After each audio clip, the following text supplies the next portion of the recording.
Welcome to This Explainer. Today, we're completely unpacking the true, highly complex origins of the Great War. We're going to look way beyond just a single assassination to figure out how a devastating global conflict, one that claimed over 20 million lives and literally collapsed ancient empires, actually got started. Okay, so let's dive right into this with a pretty fascinating hypothetical thought experiment.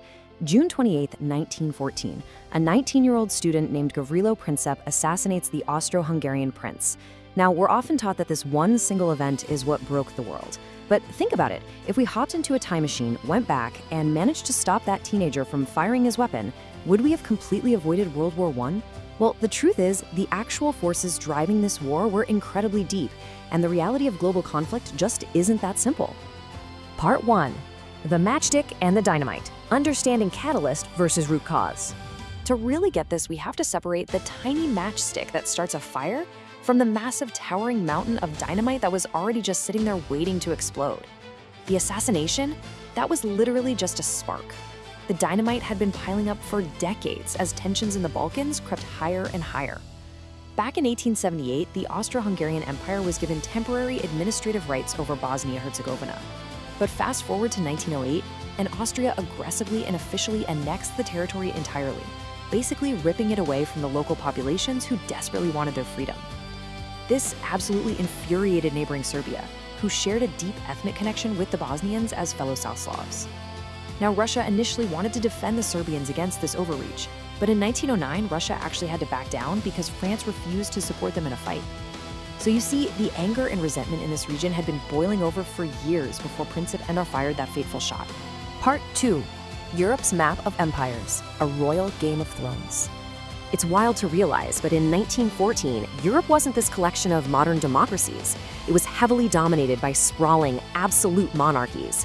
And at the very top, this massive global conflict was literally a petty family feud between ruthless rulers. The absolute rulers of Britain, Russia, and Germany, King George V, Tsar Nicholas II, and Kaiser Wilhelm II, were actually all first cousins. Queen Victoria had previously tried to keep the peace between them, but after she passed away, the gloves entirely came off. World War I was essentially a lethal, real-life Game of Thrones, where a single family squabble ended up dictating the fate of millions. Part 3. The 4 root causes, building the mountain of dynamite.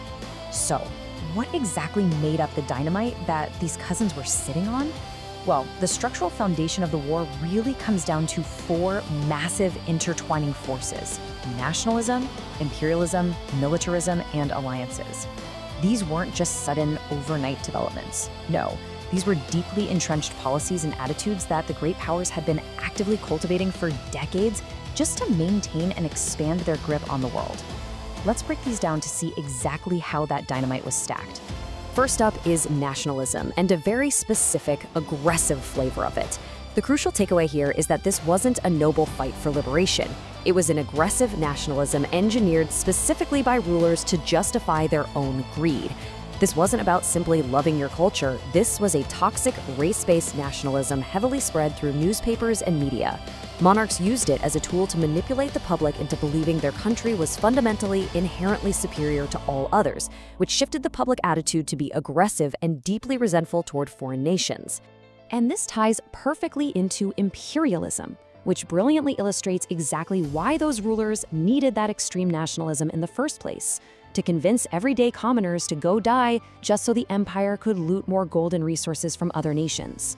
Kings and capitalists alike wanted to expand their borders strictly for profit and pride.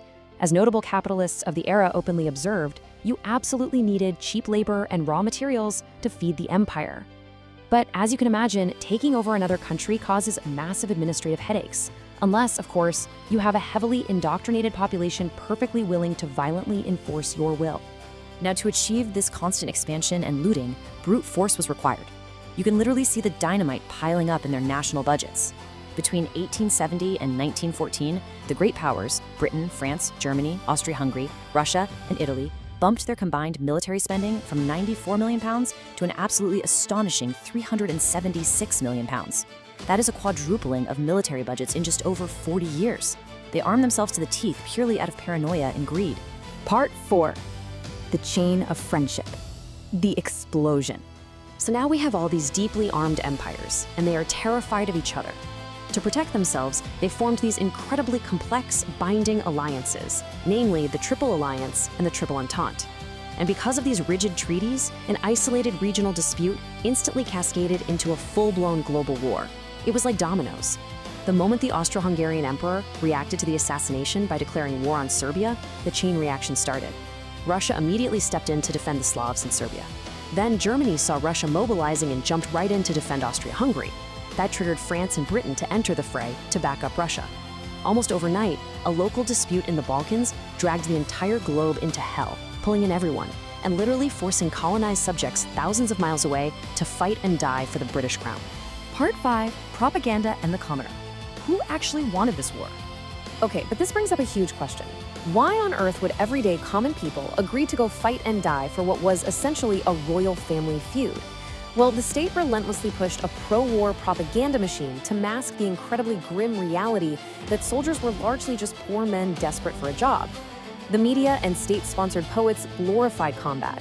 They painted the soldier as this noble, selfless hero engaging in a glorious adventure. But the harsh, on-the-ground truth was that a vast majority of these soldiers were simply unemployed commoners. They weren't fighting out of a deep desire to expand an empire's borders. They were fighting because it was a paying job, and they desperately needed to feed their families. Anti-war poets from the era, like Thomas Hardy, perfectly captured the absolute tragedy and, frankly, the absurdity of the common soldier's plight during this conflict. The sentiment of his work beautifully summarizes the absolute futility of it all. These men didn't actually hate each other. They were literally just two unemployed guys from different countries trying to make a living, forced to stare down the barrel of a gun at someone they probably would have happily shared a drink with on any other day. And nothing illustrates this absolute lack of real animosity better than the beautiful, yet totally heartbreaking, Christmas Truce of 1914. Right in the middle of this horrific industrialized slaughter, British and German soldiers mutually decided to just stop. They literally climbed out of their trenches, exchanged gifts, sang carols, and celebrated Christmas together as human beings. It was an incredible moment. But, tragically, it ended when their furious aristocratic commanders threatened to execute them for treason if they didn't pick their rifles back up and continue the killing. It leaves us with a pretty chilling thought to ponder. If we strip away the slick propaganda of today, are we still sitting on mountains of dynamite just waiting for a spark? When we look back at the aggressive nationalism, the unchecked military spending, and those complex alliances that pulled millions of working-class people into a war they never even wanted, we really have to ask ourselves, how much has truly changed? Thanks for joining me on this explainer. Until next time, keep questioning the world around you.